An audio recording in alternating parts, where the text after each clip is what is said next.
त्याला द्या रे मुख्यमंत्री. आम्हाला कळतंय ना, आम्ही काही तर गोटे खेळायला आलोय.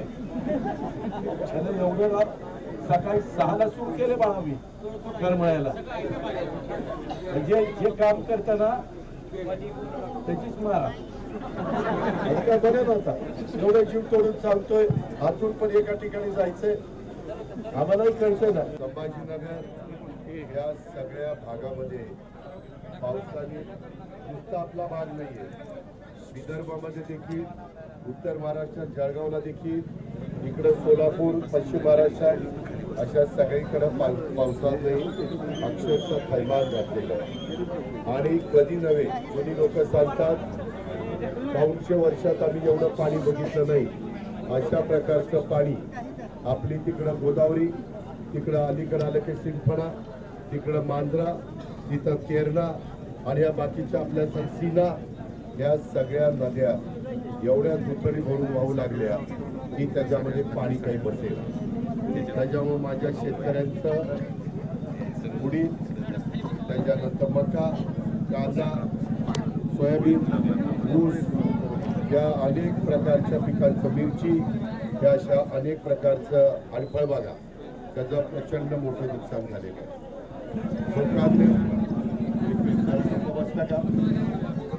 त्यामध्ये आम्ही काल कॅबिनेटमध्ये निर्णय काही घेतलेले, परंतु कालपर्यंत पाणी होतं. इव्हन आज आम्ही आर्मी काही भागामध्ये बोलवली, NDRFचे लोक बोलवली, मोठी बोलवल्या. इथं जसं चॉपर हेलिकॉप्टर पाठवलं तसं हेलिकॉप्टर बोलवलं. आणि आज पण आपल्याला काही भागातल्या लोकांना सुरक्षित स्थळी द्यावं लागलं. पहिल्यांदा माणसं कशी, त्यांना जो धोका आहे त्या धोक्यातनं आपल्याला सुरक्षित स्थळी नेता येईल, हा प्रयत्न आम्ही मुख्यमंत्र्यांनी सगळ्यांनी मिळून केला. आज देखील आम्ही सगळेजण मंत्रिमंडळातले सहकारी महाराष्ट्राच्या वेगवेगळ्या भागामध्ये फिरतोय, पाहतोय. मला तर अजून वाशीला जाऊन एक गाव करून मग मी बीडला मुक्कामाला जाणार. उद्या मी बीड आणि संभाजीनगर करणार आहे. रस्त्यांचं अतोनात नुकसान झालेलं आहे. त्याच्यामध्ये पूल आहे ते अनेक तुटलेले, काही पुलाची उंची वाढवावी लागणार आहे. पाझर तलाव ते फुटलेले, काही ठिकाणी सांडावं हे तुटलेलं आहे. काही ठिकाणी आपल्या लोकांच्या विहिरी, शेतकऱ्यांच्या, बळीराजाच्या ज्या गाळांनी भरलेल्या आहेत त्याच्यामध्ये पाईपलाईन फार त्यांच्या वाहून गेलेले आहेत, जनावरं वाहून गेलेली आहेत. काही साहेब ऐकत ना, त्यामध्ये काही ठिकाणी पाणी जास्त झाल्यामुळं आता एका गावात गेलो होतो, तिथं बिचारी वयस्कर बाई, तिला बाहेर काढता आलं नाही, ती तिथं मृत्युमुखी पडली. एका तावणीला 17 जनावरं बांधलेली होती, 17च्या 17 जनावरं एका शेतकऱ्याची. अशा गाई, अशा अनेक शेतकऱ्यांचं, बकऱ्या, करड, त्याच्यामध्ये वासरं, कोंड, म्हशी, बैल, गाया, त्याचबरोबर कोंबड्या, असं प्रचंड नुकसान झालंय. मला आज इथल्या गावकऱ्यांनी सांगितलं, दादा अजूनपर्यंत पंचनामे सुरू झाले नाही. मी तहसीलदारांना घेऊन आलेलो आहे. इथं ॲडिशनल कलेक्टर इथं आहेत, त्यामध्ये ॲडिशनल SP इथं आहेत. आम्ही सगळेजण मिळून हे सगळं उद्यापासून सुरू करणार आहे. कारण आधी पहिल्यांदा सगळ्या माणसांना सुरक्षित ठिकाणी नेलेलं आहे. आणि तुम्ही अजून काळजी घ्या. हवामान खात्याने असं सांगितलंय की पुढचे 4-5 दिवस देखील धोक्याचे आहेत. त्याकरता काळजी घेणं गरजेचं आहे. बऱ्याचशा ठिकाणी आम्ही इरिगेशनची लोक, महावितरणची लोक, PWDची लोक, जिल्हा परिषदेची लोक, महसूल खात्याची, आरोग्य खात्याची. आता एक शेतकरी मला भेटला, म्हणला दादा माझं मूल 12 दिवसाचं आहे, ते आजारी आहे. मी ताबडतोब तहसीलदारला सांगितलं की त्याला धाराशिवला किंवा इकडं परांड्याला ॲडमिट करून घ्या आणि त्याच्यावर मोफत उपचार करा. आम्ही तुम्हाला ह्याच्यातनं जी काही पिकं गेलेली आहेत त्याचे पंचनामे करणार आहेत. ज्यांची घरं खराब झालेली आहेत त्याचे पंचनामे करणार आहेत. ज्यांना तातडीची मदत पाहिजे, तहसीलदार त्यामध्ये आपल्याला 35 किलो धान्य देता येतं. ते धान्य यांचं सगळंच फार घरात काहीच राहिलं नाही अशा पद्धतीनं त्यांना त्या ठिकाणी देता येईल. या प्रकारे आपल्याला सगळ्या गोष्टी करायच्या. आपल्याला कुणालाही वाऱ्यावर सोडायचं नाही. पंचनामे करत असताना तोंड बघून पंचनामे केले जाणार नाही. ज्यांचं नुकसान झालं, विशेषतः नदी काठ आणि आपले ओढे नाले साऱ्या त्या जे पाणी बसलं नसल्यामुळे त्या पाण्याने बाहेर वाट काढली आणि त्याच्यामध्ये खूप मोठं नुकसान झालं. त्या सगळ्याच्या संदर्भात रस्ते परत खराब झाले, त्याला भरपूर आम्हाला पैसे लागणार आहेत. आम्ही ते उभे करू, कारण पहिल्यांदा या अडचणीतल्या माणसाला कसं पुन्हा संसार त्याचे उभे करता येईल हे काम आम्ही हातामध्ये घेतलेलं आहे. आणि त्याकरता मुख्यमंत्र्यांनी पण आज काही जिल्ह्यांचे दौरे केले, उपमुख्यमंत्र्यांनी पण केले, मी पण त्या ठिकाणी करतोय, बाकीचे पण मंत्रीगण करतायत, अधिकारी गेले कित्येक दिवस राबतायत. परंतु काहींना वाटतं की बाबा इतके दिवस झाले अजून पंचनामे सुरू नाही झाले. अरे बाबा, एवढ्या मोठ्या प्रमाणावर पाणी आलेलं असल्यामुळे अधिकारी ठराविकच असतात, मर्यादित संख्या असते, गावाच्या गावात त्याच्यामध्ये अडचणीत आलेली. आणि म्हणून या सगळ्या गोष्टीच्या बद्दल व्यवस्थित पंचनामे करून जेवढा आम्हाला तर प्रयत्न करायचा आहे. आत्ता सध्या नवरात्रोत्सव चाललेला, 2 तारखेला मला वाटतं दसरा आहे आणि त्याच्यानंतर दिवाळी. त्या आत, दिवाळीच्या आत तुमचे पैसे तुमच्या अकाउंटला हे कसे जातील याबद्दलचं नियोजन आमचं त्या ठिकाणी चाललेलं आहे. वेगवेगळी लोक वेगवेगळ्या गोष्टी बोलतील. माझी हात जोडून विनंती आहे, आपल्यावर दुःखाचा डोंगर आहे, आपण टाळ्या वाजू नका. आम्ही कुठेही हार, फेटा, शाल काही स्वीकारलेलं नाहीये. आज आपला माणूस ज्यावेळेस अडचणीत आहे, आपण एक परिवार आहे, तुम्ही मी काही वेगवेगळे नाहीये. त्याच्यामुळं आपले काही काही ठिकाणी काय त्या शाळा पण पाण्यात गेल्यात, ग्रामपंचायतीचे कार्यालय पाण्यात गेली, असं अनेक गोष्टी झालेल्या.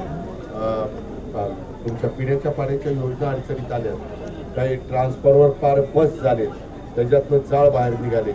आणि म्हणून मी मगाशी जो महावितरणचा प्रमुख अधिकारी लोकेशचंद्रा त्यांना सांगितलं की ज्या भागामध्ये परिस्थिती बरी आहे तिकडची गँग काढा आणि जिथं परिस्थिती एकदम गंभीर बनलेली आहे तिथली लोक, अधिक बाहेरची लोक, असं करून लवकरात लवकर लाईटचं कनेक्शन वगैरे, लाईट नसेल तर ते ताबडतोब कशी सुरू करता येईल अशा सगळ्या सूचना दिलेल्या आहेत.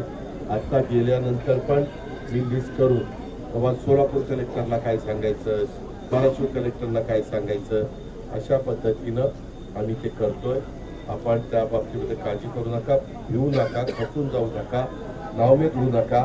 मगाशी कोणीतरी मला सांगितलं एकाने आत्महत्या केली की मी कर्ज काढलंय, आता माझ्या कर्जाचं कसं व्हायचं, माझ्या प्रपंचाचं कसं व्हायचं. आत्महत्या करणं ह्या एक म्हणजे आपल्या मुलांना, आपल्या बायकोला, आपल्या सगळ्या परिवारातल्या लोकांना वाऱ्यावर सोडल्यासारखं. शासन तुमच्या पाठीशी आहे, जबाबदारी तुम्हाला सांगतो. तुम्ही जसं शेतकरी तसं मी पण शेतकरी. त्याच्यामुळं आया बहिणींनो, घाबरू नका, तुम्ही परत आपण उभं करू शकतो. अशी संकट येतात. मागं तुम्हाला आठवत असेल आपला लातूर आणि त्यावेळेस आताचा धाराशिव इथं भूकंप झाला होता. परत ती गावाच्या गावं परत आपण उभी केली. काही लोक आपल्याला सोडून गेली. आता निसर्गाच्या पुढे आपण काही करू शकत नाही. काही लोक त्या पाण्यात वाहून पण गेली. मी मगाशी येताना सोलापूरमध्ये एक रिक्षा ड्रायव्हर, त्याची बायको म्हणत होती की दादा 8 दिवस झाले तो सापडत नाही. असं काही ठिकाणी झालंय. त्याच्यामुळे काळजी आपण घेतली पाहिजे. सरकार तुमची काळजी घेईल, पण तुम्ही पण तुमची काळजी घ्या, कारण पुढचे पण दिवस थोडेसे अडचणीचे. काही दिवस हा परतीचा पाऊस आहे. जसं मृग नक्षत्र 7 तारखेला निघतं त्यावेळेस मे महिन्यातच पाऊस सुरू झाला. कधीच मे महिन्यात पाऊस आपल्याकडं, आपला सगळा आवर्षण प्रवण भाग आहे, आपल्याकडे कधी पाऊस पडायचा एवढा कधीच नाही. आणि म्हणून आपण पाझर तलाव केले, MI टँक केले, आपण KTVA केले. डॉक्टर पदमसिंह पाटलांनी त्या काळात त्यांच्याकडे पाटबंधारे खातं होतं, त्यांनी भरपूर व्यवस्था केली. का तर पाऊस पडत नाही, पडला तर ते पाणी अडावं. नंतर माझ्याकडे खातं आलं, मी पण केली. सेना कोळेगाव धरण केलं. आता धरणात वरनं एवढं पाणी आलं की ते पाणी सोडावं लागलं. आता मला कोणीतरी सांगितलं इथल्या पुलावर 1,00,000 क्युसेकपेक्षा जास्त पाणी होतं. कधी स्वप्नात आपल्याला वाटलं नाही की एवढं पाणी येईल. धरणातलं पाणी आणि आपल्या फ्री कॅचमेंट एरियातलं पाणी हे सगळंच पाणी उतरावर तिकडे आलं आणि म्हणून हे सगळं संकट उभं राहिलेलं आहे. परंतु तुम्ही धीर तुम्ही घालू नका. आम्ही सगळेजण त्याला द्या रे मुख्यमंत्री. आम्हाला कळतंय ना, आम्ही काही तर गोटे खेळायला आलोय. त्याला एवढं सकाळी 6ला सुरू केले बाळा मी करमळ्याला. जे काम करताना त्याचीच मारा. काय बरं नव्हता एवढं जीव तोडून चालतोय. अजून पण एका ठिकाणी जायचंय. आम्हालाही कळतंय ना, आम्ही लाडक्या बहिणींना आज किती मदत करतोय. आज 45,000 कोटी रुपये वर्षाला तिथं मदत करतोय. शेतकऱ्यांची वीज माफी केली, 20,000 कोटी रुपये भरतोय. इतर साधू वल्लाळ माझा कार्यकर्ता यांनी मला रात्री फोन केला की दादा असं असं इथं परांड्यामध्ये झालंय, भूममध्ये झालंय, पाणी आलंय, लोक अक्षरशः घाबरून गेली. तिथनं मी सूत्र फिरवली. म्हणजे आम्ही काही झोपा काढल्या नाही. विचारा रात्री किती वाजता फोन केला त्यांनी. त्याच्या फोनमध्ये नंबर असेल माझा आणि मीच घेतला नंबर. असं नाही राव, आम्ही एवढं करून वाईट कसं वाटतं. ज्याचं जळतं त्याला कळतं त्यातला प्रकारे. म्हणजे आम्ही जीवाचं रान करतो तुमच्याकरता आणि यांनी काहीतरी तिसरंच मध्येच काढायचं. तुमची अडचण मला कळते ना, परंतु शेवटी राज्य चालवत असताना पहिल्यांदा यांचे संसार कसे उभे करता येतील, त्यांना मदत कशी करता येईल, त्यांच्या खरडून गेलेल्या जमिनी पुन्हा पूर्वपदावर कशा आणता येतील, पुन्हा पुढच्या काळामध्ये त्यांचं परिस्थिती व्यवस्थित कशी करता येईल, ह्या सगळ्या गोष्टी, घरं कशी बांधून देता येईल, त्या सगळ्या गोष्टी, विहिरी कशा खोदून देता येईल, ह्या सगळ्या गोष्टी आपण करतोय. तुमचे पण वेगवेगळ्या मागण्या, त्या मागण्यांच्या करता देखील आम्ही निश्चितपणे काही ना काही मार्ग काढण्याचा प्रयत्न करू. मी तुम्हाला एक गोष्ट सांगतो, सगळी सोंग करता येतात, पैशाचं सोंग करता येत नाही. तुम्ही जसं तुमचा प्रपंच चालवत असताना एकंदरीत तुमच्या महिन्याचा असणाऱ्या उत्पन्नामध्ये तुमचं घर चालवण्याचा प्रयत्न करतात, तसं आम्ही 13 कोटी जनतेचं कुटुंब चालवतोय, राज्य चालवतोय. आणि त्याच्यामुळं आम्ही मुख्यमंत्री, उपमुख्यमंत्री केंद्राची पण मदत घेणार आहे. कारण असं ज्यावेळेस संकट येतं त्यावेळेस जसं पंजाबला आणि हिमाचल प्रदेशला मदत झाली तसं केंद्र सरकार पण आपल्याला मदत करेलच. आम्ही ती मदत मिळवू आणि शिवाय आपलं राज्य सरकार या पद्धतीने आपण मार्ग काढू, एवढी आपण लक्षात ठेवा. आणि सतत आम्ही तुमच्या आता इतर राहुल भैया त्याच्या संपर्कात राहू. काही अडचणी असतील तर त्याला सांगा, इतर कुणाला सांगा. ह्याच्यात राजकारण आणायचं नाही. राजकारण जेव्हा निवडणुका येतील त्यावेळेस राजकारणाचं आपण सांगू. आता पहिल्यांदा आपल्या परिवारातल्या एकमेकाला आधार देणं आणि पुन्हा त्याचे संसार उभे करणं हे महत्वाचं काम आहे आणि ते आपण करू. त्याकरता आम्ही तुमच्या बरोबर आहे. धन्यवाद. एबीपी माझा, उघडा डोळे बघा नीट.